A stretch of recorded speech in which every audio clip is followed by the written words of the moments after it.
Why is it that in the Old Testament there's no mentioning of a son?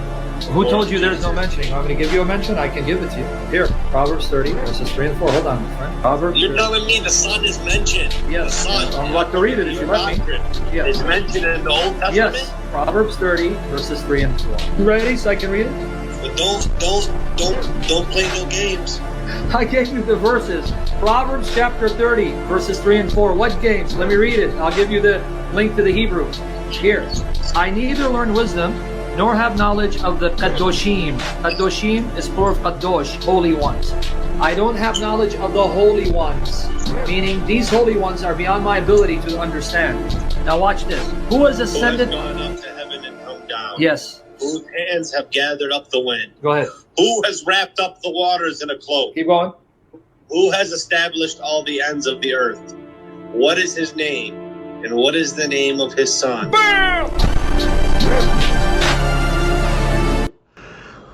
Very dramatic.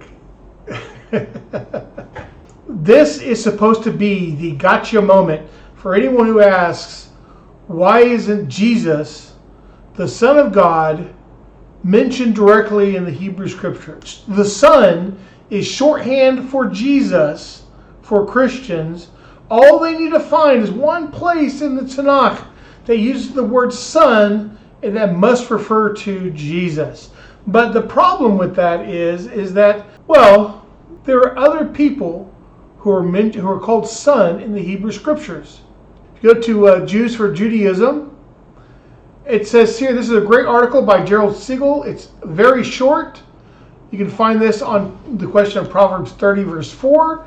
It says, what is his son's name? As the first question is readily answered through a reading of the Scriptures, the source of all true knowledge, so too the second question is to be answered by studying the same source. We thus obtain the answer by studying the verses as Exodus 4:22, Israel is my son, my firstborn. Deuteronomy 14:1, you are the children of the Lord your God. That's again referring to Israel. And Hosea 2:1, it will be said to them, you are the children of the living God.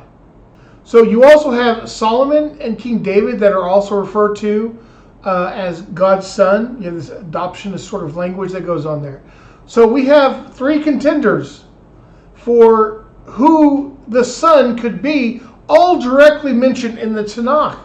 So when the Tanakh asks this question in Proverbs, written by King Solomon, is it asking the question over, I don't know, about 1,000 years later on? This is referring to someone 1,000 years later on?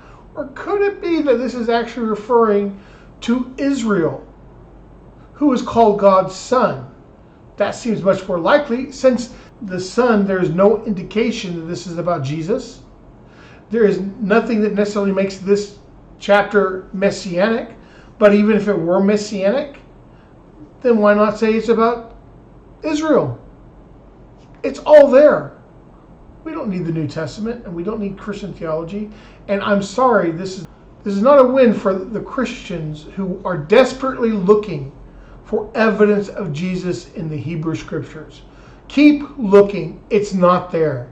Keep looking for these passages. Each one falls down because you ignore the context. You ignore the meaning of the words, because you ignore the fact that Jesus has zero qualifications to be the Messiah.